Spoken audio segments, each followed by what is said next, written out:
I'm pretty energetic, always going at it, and I just noticed like, okay, there's something off. This is not me, and this is not how I should be running the company. So how do founders deal with their mental strength or their mental well-being? I've interviewed across 220 different founders about how they stay strong and how they deal with everything on their plate. It's one of the reasons why it works as well, because it's for founders by founders. There's always a sense of loneliness almost, or a sense of feeling misunderstood by other people. We need to bring founders together to talk about the real stuff that's happening and how you deal with that. A topic that really stood out when we talked about the real things happening, and one of them, for example, is navigating tough decisions.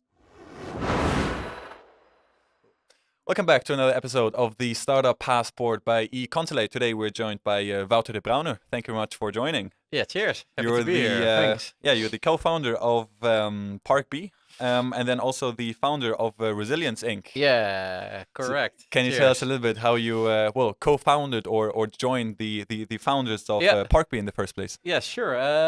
So that's been a while, 10 years ago. Tom and Jay, the original founders of ParkBee, had just launched their idea or their concept. And I was actually working at Yes Delft at the time, the tech incubator of the TU Delft. And yeah, we kind of really connected on their idea, what they were doing. So they asked me to join them on their ride. So we went on with the three of us together. Any reason why you think they ask you, like from the get go? Any like skill set background that you had then that helped the company? Yeah, sure. So I guess we really I really added to the team in a way. I think I had the same drive and a sense of purpose of what they were doing. But also they were, how do you say that, a bit more analytical thinking as well. And they were also looking for somebody to kind of run things to the public and to the team and have that kind of third person who would really like make it a team. And that was me. Okay. Yeah. And then are you still involved in the company now? Because obviously now you also founded your sole founder now as well. No, yeah, we were two right now. Yeah, with Sander Peltenburg as well. So I've run ParkBee together with Tom and later OJ, and Tom actually left after a few years, but for 9 years. But let's say around when I was in for like 7.5 years, I noticed in myself like, hey, I don't feel that drive, or I don't have that energy anymore that I always used to have. I'm pretty energetic, always going at it, and I just noticed like, okay, there's something off. So I was just, like I said, lowered in my energy, lower drive. I was just tired every day when I got home. I almost had to drag myself to the office. So I noticed like there's really something off. This is not me, and this is not how I should be running the company. Which ignited a kind of a journey to learn more about founder resilience. So how do founders deal with their mental strength or their mental well-being? Which eventually resulted in Resilience Inc. So what I started doing is a bit of a lean approach. So I just talked to many founders over the years. I've interviewed across 220 different founders about how they stay strong and how they deal with everything on their plate. Everything related to that, how they deal with stress, how they deal with setbacks, rejection, and how they kind of keep going. And so many interesting insights were coming from that we decided that we have to bring that to more founders, and we have to bring that to build a bigger community to speak up about these things. And that's what we're doing with Resilience Inc. now. Yeah, because what is it exactly what you guys are doing? Is it mainly getting the stories out, or is it helping entrepreneurs in certain situations because of all the experience you had yourself, but then you also gathered from the interviews with the other people? Yeah, so it's a mix of that, and that's one of the reasons why it works as well, because it's for founders by founders. Because typically entrepreneurs want to speak with other entrepreneurs. There's always a sense of loneliness almost, or a sense of feeling misunderstood by other people. So that's one thing we just realized, like we need to bring founders together to talk about the real stuff that's happening and how you deal with that. So we organize workshops, sessions, founder circles, everything to kind of get the story out, but specifically to make sure that founders connect and speak up. And we do that for founders direct. I personally do a lot of one-on-one coaching as well. And we also do that for incubators, VCs. Interestingly enough, there's a lot of VCs that support us to really build that community into kind of almost break a stigma maybe about that it's okay to be a bit vulnerable and to kind of grow and learn and to have doubts and to have all these thoughts, and it's more about how you deal with it. And you yourself, when you were deciding that, well, maybe it's time to also do something else next to ParkBee or after ParkBee in a way. Did you find any answer for yourself why that was? Is that well, is it just because you worked on the same thing for so long, or is it because what the company does at some point you were like, oh, I've seen it all? No, there was a lot of things, to be honest, because it is a tough ride.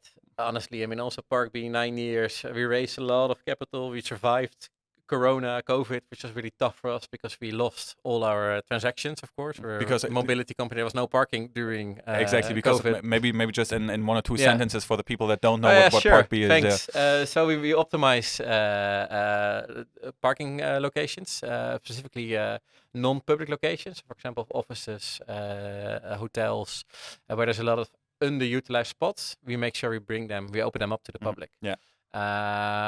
In different countries here in the Netherlands, in the UK, in Belgium, and we've launched in more countries as well. Mm-hmm. Yeah. And then you were just talking about the COVID times, for example. Yeah, cheers. So that was pretty tough because there was no mobility, there was no revenue. After that, we had to strongly recover from that. There was a lot of performance pressure. I was responsible for our revenue, and I felt extremely responsible for our revenue, but I also took that very personal. And I wouldn't necessarily open up. It felt like my problem. I need to solve this in a way. So that was something that was really like asking its toll on me. But also in that stage, for me, we were a little bit maybe less purpose-driven, less busy with the people. We're just trying to make the company grow, and we've been growing for so many years already. I just felt that didn't bring me energy anymore. I didn't connect to that itself. So it was a combination of these things. Taking things maybe too personal, keeping it too much to myself, and losing a certain sense of purpose. Are these things that you have in any ways encountered when you talk to the entrepreneurs, when you then started the other company that is especially about resilience? Like, what were key takeaways? That maybe some things that you heard like more commonly, were some things that like stood out to you that like always came up when you talk to the entrepreneurs? So there's many things there, to be honest, because we interviewed way above 200 people. But there's a few things. There were 8 topics. I don't think we have time to mention them all, but there were 8 topics that really stood out when we talked about the real things happening. And one of them, for example, is navigating tough decisions. A lot of founders struggled with or had to deal with and found difficult. Another one is, for example, your ever-changing role. Because every stage, all the time, or when you're fundraising, you have a fundraising role, you always have a role to the team. A lot of founders struggled with that, like their position within the company and if they wanted to be doing what they were doing, not always working in their strength and these kind of things. So there's a lot of different subjects and themes, but there were also a lot of like habits and behavioral traits that founders actually were doing, and often they were doing that very consciously. So it's either unconscious behavior, like tech founders who were very strong on having a routine, for example, but that's also how they were wired, I would say. But there's also a lot of like conscious behavior that people started to adopt at some point when they realized, like, okay, I need to change something. I can't be doing this forever the way I'm doing it now. I need to take control.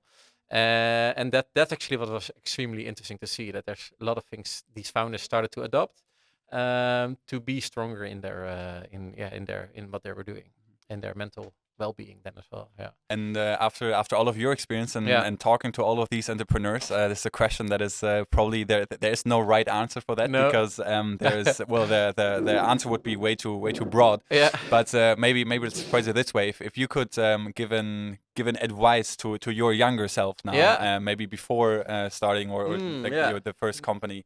Is there anything that you could think that like now stands out where it's like, this is just good to have in the back of the mind now and then? Yeah, sure. Actually, that is about that consciousness and awareness. To be very honest, I was just doing it. So, and like going for it all the time. I'm pretty high on my energy, so I never thought about like keeping a certain energy balance, or also calculating time in for processing, for example. I was just going at it.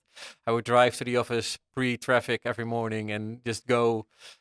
Whilst a lot of founders we talked to, actually, they were more in control in a way. So they leveled their energy in a way. They did calculate that processing time or took time for reflection. But for example, they would also start every day with a positive intention or a clear goal or priority. I didn't do that, to be honest. I was just working my ass off, and then driving back home still with my mind fully switched on, whilst other founders really found a way to kind of control that. And that's also one of the things we really see now, that's actually a way, a habit, how you can make sure you keep control over what you're doing and how you're doing it. So that's certainly one thing I would advise my younger self. I didn't realize that. I felt like I always had energy, I always had drive, and until it was it was gone, and there was no energy anymore. And then I realized, like, okay, shit, there's ways you can actually make sure you don't get that far. But then you have to be conscious and aware about it and adopt certain things that work for you. Yeah, and that's definitely very valuable, because you not only have that experience yourself, but you also talk to so many founders yourself. So thank you very much for sharing that, for joining the podcast, and for sharing your whole journey and experience. Yeah, sure. Appreciate it. Thank you guys. Cheers.